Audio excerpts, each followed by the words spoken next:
Hey Browns fans! There's a lot of buzz going around the league, and it's not just about the Browns' rocky start to the season. It looks like the Kansas City Chiefs are dealing with some major injury issues, and they're eyeing our own Amari Cooper as a potential trade target. That's right, Cooper could be part of a big move to KC if the rumors are true. Before we continue, be sure to hit that like button, and if you haven't already, be sure to subscribe to the channel for more Browns content. Now, let's dive into today's story. With Kansas City's leading receiver Rashee Rice suffering what could be a season-ending ACL injury, the Chiefs are scrambling to find a replacement who can match his production. FanDuel has released a wild trade proposal suggesting the Chiefs could make a play for Cooper, who is in the final year of his $100 million contract. With Cooper coming off a Pro Bowl season and the Browns struggling at 1-3, would it make sense for Cleveland to trade their star receiver? From the Chiefs' perspective, this trade could be a huge win. They're desperate for a reliable wide receiver to step up, and Cooper has proven he can be that guy. Coming off a season with 72 catches and over 1,200 yards, he's exactly the kind of weapon Patrick Mahomes could use right now. But there's a catch. Kansas City's salary cap space is tight, with less than $5 million to work with. For this trade to happen, the Browns would likely have to absorb a portion of Cooper's remaining salary. Now, you might be thinking, why would the Browns even consider this? Well, it's no secret that Cleveland has struggled, especially in the passing game. We're 30th in the league in passing yards, and with the season off to such a rough start, it might be time to look to the future. Trading Cooper could net us some valuable draft picks that will help us prepare for a rebuild. But let's be real, Browns fans, losing Cooper would be a huge blow to the team.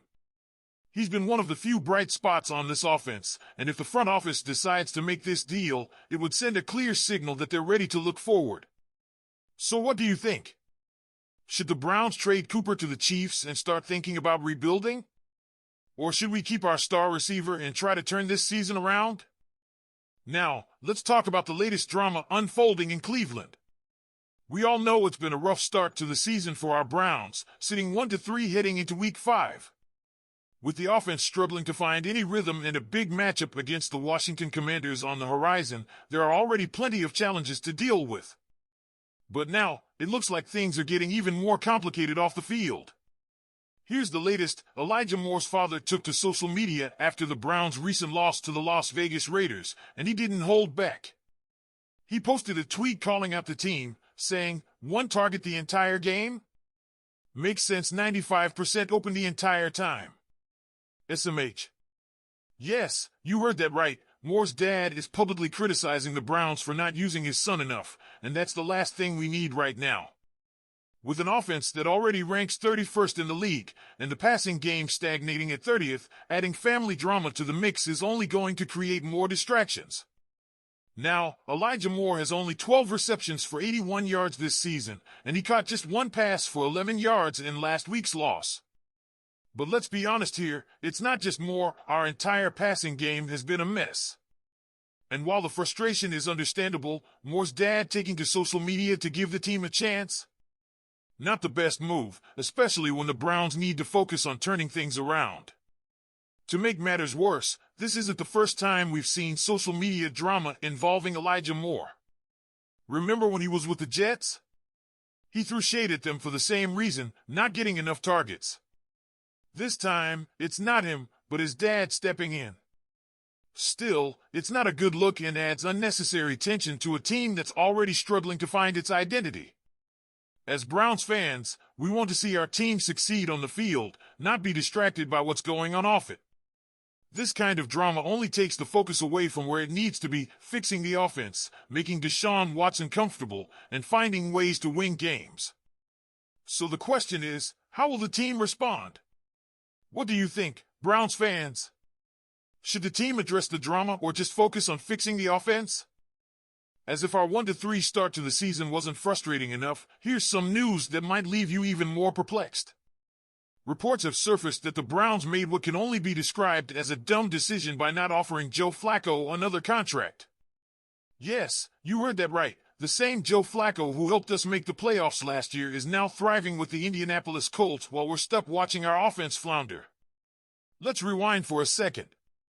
after a tough loss to the Las Vegas Raiders, we fell to 1-3, and once again, the quarterback play was far from what we expected. Unfortunately, this is something we've become all too familiar with over the years. We thought all of that would change with the Deshaun Watson trade, right? But let's be real, it hasn't. In fact, Watson's numbers through 4 weeks are pretty concerning.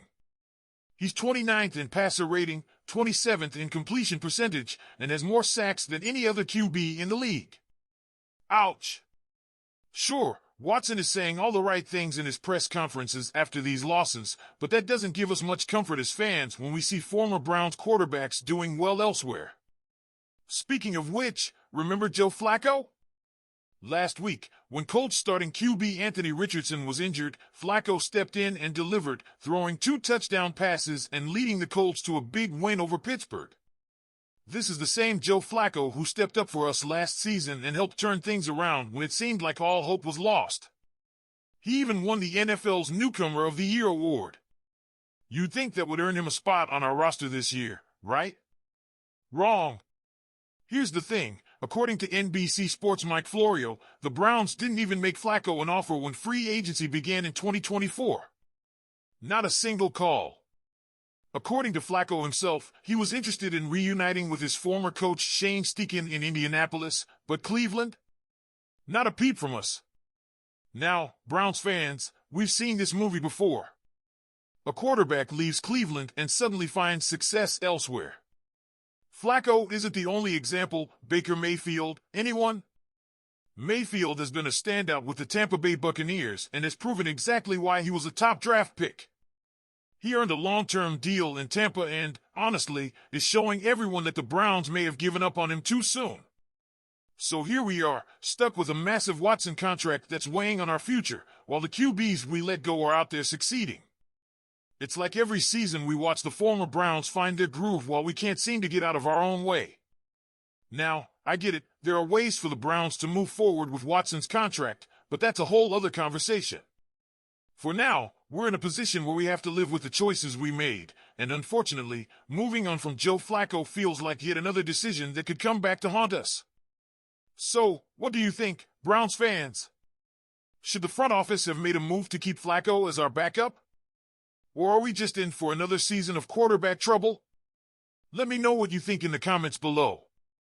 And before you go, don't forget to hit that like button and hit subscribe for more updates on our beloved Browns. Go Browns!